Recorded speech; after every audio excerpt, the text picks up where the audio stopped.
I personally outlaid $120,000 towards the distribution cost of releasing the film theatrically. Now, of course, it went piecemeal. In other words, our initial the breakthrough, as I said, came with the Adelaide Film Festival, and Palace immediately came on board and said, we're going to give it a national release.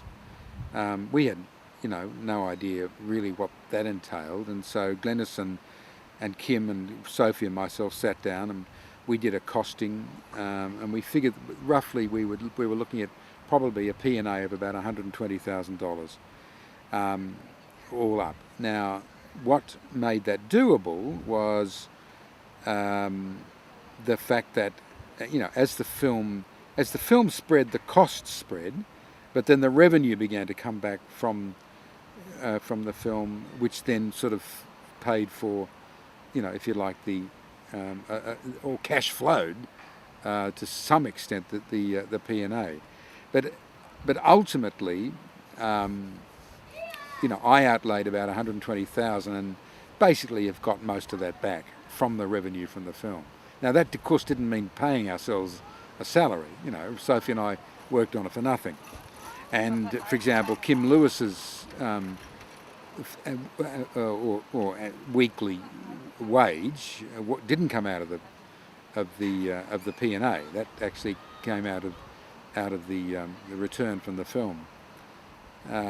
So that cut into our distribution percentage, and we did negotiate a very good distribution percentage with Screen Australia, I have to say, and the sole objective of, as I said, of the theatrical release is to set up the profile of the film in the DVD release, and we came to a very good deal with Madman again because we did a lot of the stuff ourselves. Like we manufactured the product, the DVD. We designed the jacket. We did all that ourselves. Sophie did the design and so on. We worked very closely with the people who set up our website, which is a very sophisticated and quite expensive one, and it's got it had merchandising facilities and so on. Another key marketing platform for us was Atom. And again, because of their ability with their database to sort of get us in contact with our potential market, which of course in this case is teachers and teachers of media. The first Australians, I was told reliably, their first cheque from Screenwrites, that's for the television download, was $500,000. So we were very keen, and Atom were very keen, as it happened, to publicise the film through them. They've got a deal where they've got a database of something like 30 to 35,000 teachers of every level, tertiary right down to primary. And the guy from Atom loved the film and wanted to get behind it. And so for a relatively small amount of money, he was able to send out basically 35,000 emails to individual teachers, individual schools, publicising the film and particularly leading up to its television broadcast, telling everyone when it was going to go on and so on. We're yet to find out the results of that, but he's pretty confident on our behalf, shall we say.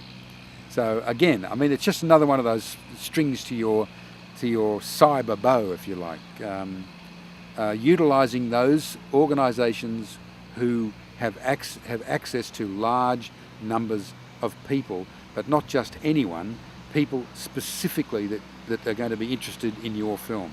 And I'm sure, if it's a film about hunting, there's going to be all over the world, sort of hunting websites and so on, and organisations and so on, which now, because of the internet, can be very easily and very inexpensively targeted. Yeah, so we get a higher return from the DVD distribution because of the fact that we had a higher profile in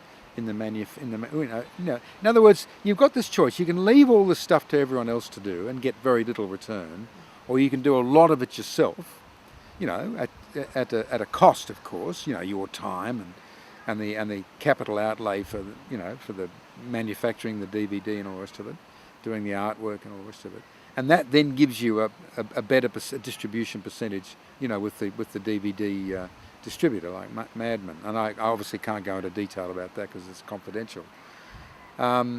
We also, you know, managed to sell it to Qantas for quite a lot of money, and it did really well. They took a 6-month screening contract, which is actually, interestingly enough, had a big effect on the profile of the film, because an awful lot of people bought DVDs as a result of seeing it on Qantas jets. It's actually a very valuable marketing sort of platform, if you like.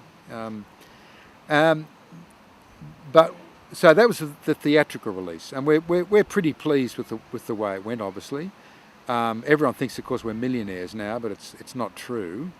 I mean, the film made about $1.2 million gross in the cinemas, in about 75 cinemas over a 20-week period.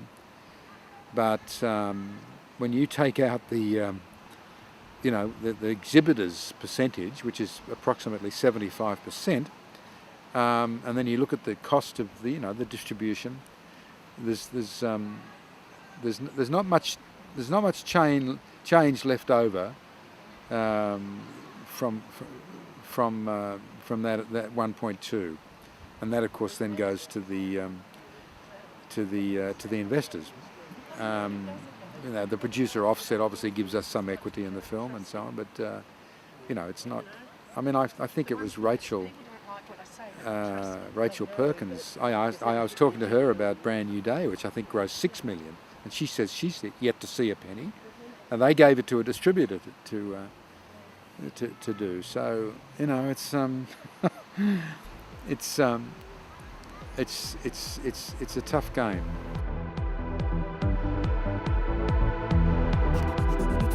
When it came to international distribution, I had no desire to do that at all, because it has become so complex now. It's 10 years since I've released a film, and the game has changed completely in that time.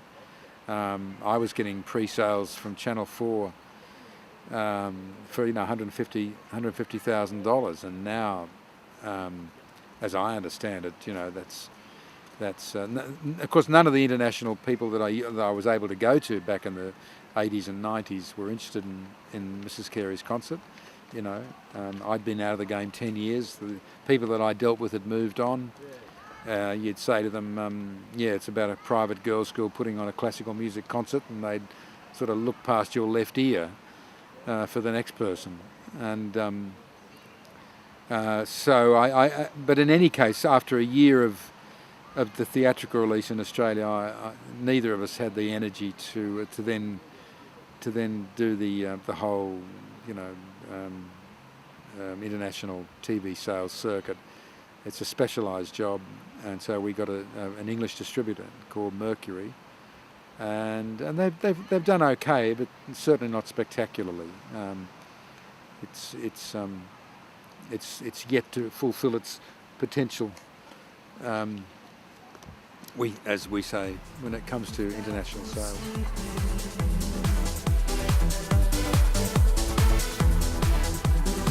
I certainly don't regret doing it.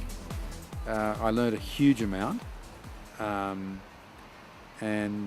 I'd always want to do it again, because we've got those skills now.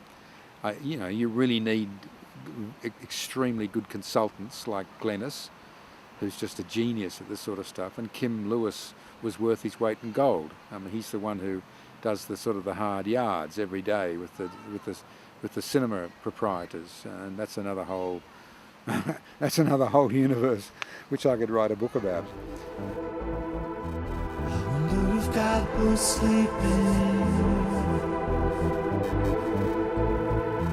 I wonder if God was sleeping.